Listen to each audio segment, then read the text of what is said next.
When people have big emotions, they have different ways they express it.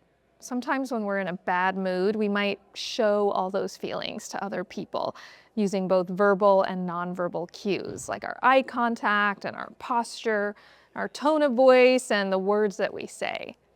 We call that putting our worst foot forward. What are some ways someone might show their worst foot when they're in a bad mood? Like, how would they interact with others? They might yell, they might call people names, or be rude. They could be stiff, make a face, like a glare or something. Stiff, yeah, I'm imagining like if they're stiff, maybe they're clenching their fists or crossing their arms, and a glare, like even maybe rolling their eyes. They might storm off. That's a good one. So they might actually leave. Now let's think about what might someone do if they're being the most helpful version of themselves, like even when they're having big emotions. We call that putting our best foot forward. What might that look like if someone's putting their best foot forward when they're feeling upset or frustrated? Maybe they'd calmly talk about what they're upset about.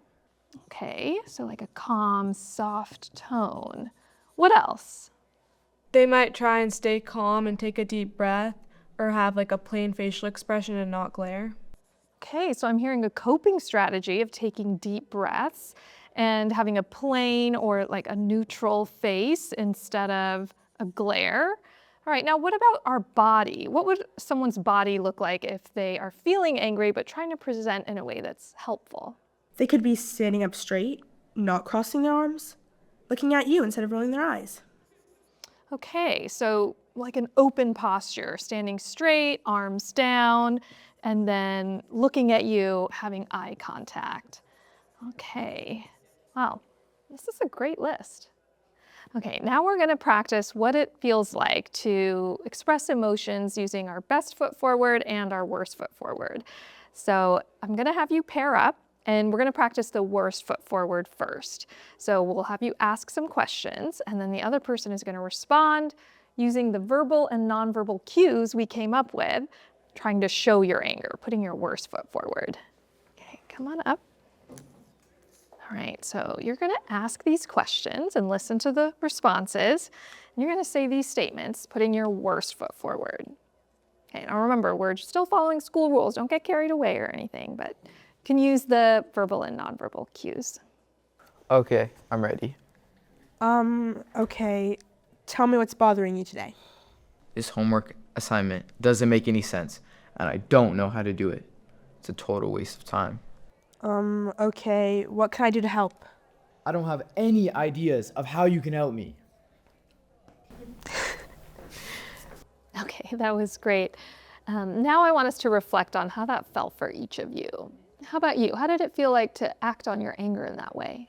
I kind of felt annoyed, even though I was just pretending. Okay, good observation. So just standing like that and storming off in that way affected your real feelings. Well, how did it feel like for you listening to that? It kind of felt defensive. Okay, like he was attacking you. I mean, did you want to help him? Not really. It seemed like he didn't want my help anyways. Okay, well, imagine if he hadn't stormed off in that way. How would the conversation maybe have gone? Probably not that well. He didn't seem like he wanted to talk. Okay, and now we're gonna flip it. So you're gonna ask those same questions and you're still feeling angry, but now you're gonna put your best foot forward. So feel free to use some of these verbal and nonverbal cues we came up with. Okay. Okay, I'm ready. Okay. Tell me what's bothering you today. This homework assignment doesn't make any sense, and I don't know how to do it. Oh, gotcha. What can I do to help? I don't really have any idea of how you could help. Okay. Could you show me the homework assignment? Maybe I can help you, or we can ask the teacher. Okay, what did people notice this time? Well, with the second one, they were actually able to talk to each other about what was going on. Right. Well, how did that feel as the listener? This time I felt like I could actually understand why they're upset and tried to help if I could, even though I probably wouldn't understand the assignment either. Okay, so they were much more approachable. All right, what do people think? Which version, the first or second, would you be more likely to talk with and help? The second one. Okay, yeah. So I want to point out that he used the same exact words in both situations. And, it's really healthy that when you're having big emotions and you need to get help, to express those feelings and reach out. But when we put our best foot forward, it can really change how you feel in the situation and how others can respond to you.